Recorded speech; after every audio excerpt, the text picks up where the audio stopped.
guys, welcome back to Tennis Picks and Bets here on the Mayo Network. I'm your host, John, at JR Tweets Tennis. The U.S. Open is winding down. Just a couple videos left. In this one, we will check out the odds for the women's final and try and find a play in a prop market that might present more value than your standard sides or totals.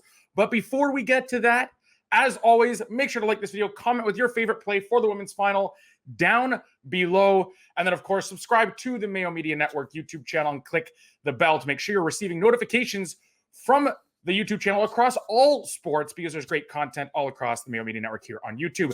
If you're listening in audio form, daily fantasy sports picks and bets, the mix. Rate, review, subscribe, like, whichever options your podcast platform allows you to do.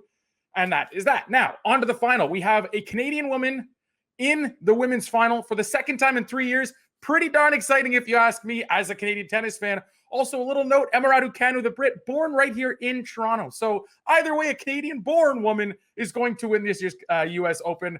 Pretty fun stuff.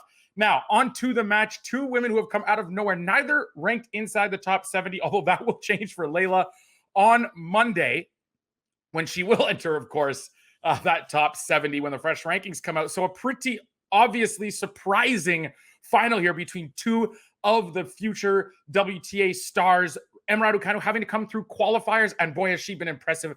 She has just been tearing up her half of the draw, and as a result, she is the favorite. And I mean, just based on form, I don't think you can really take issue with that. Now, you can take issue with how big of an underdog Fernandez is, out around plus 150, but the pick for me here is going to be over 9.5 games in the first set, and that is coming in at minus 110. It is a prop market available at many books, the most popular of which probably Bet365.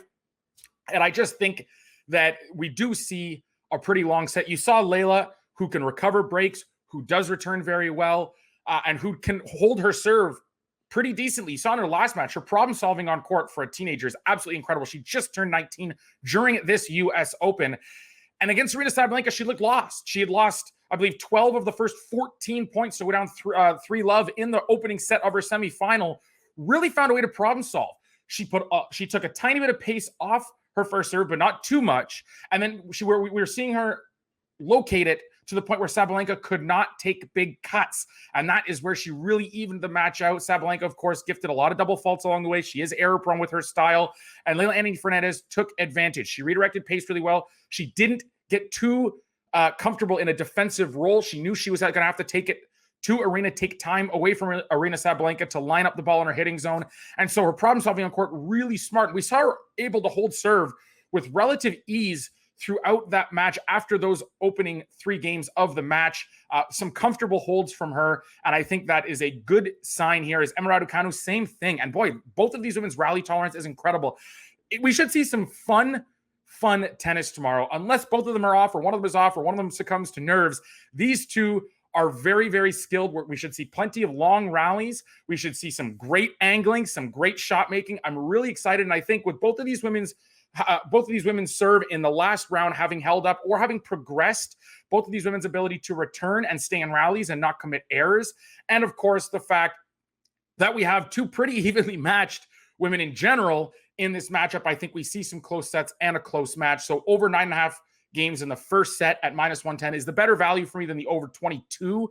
I think the match being over 22 kind of necessitates 3 sets. So I think we can get this done and dusted with a long first set and get this bet over the line. Thanks for watching, guys. We'll be back to preview the men's final, which will go on Sunday. Pretty stoked about that one. We have Daniil Medvedev through as of recording time, and we will see if it's Zverev or Djokovic taking him on. Thanks for watching.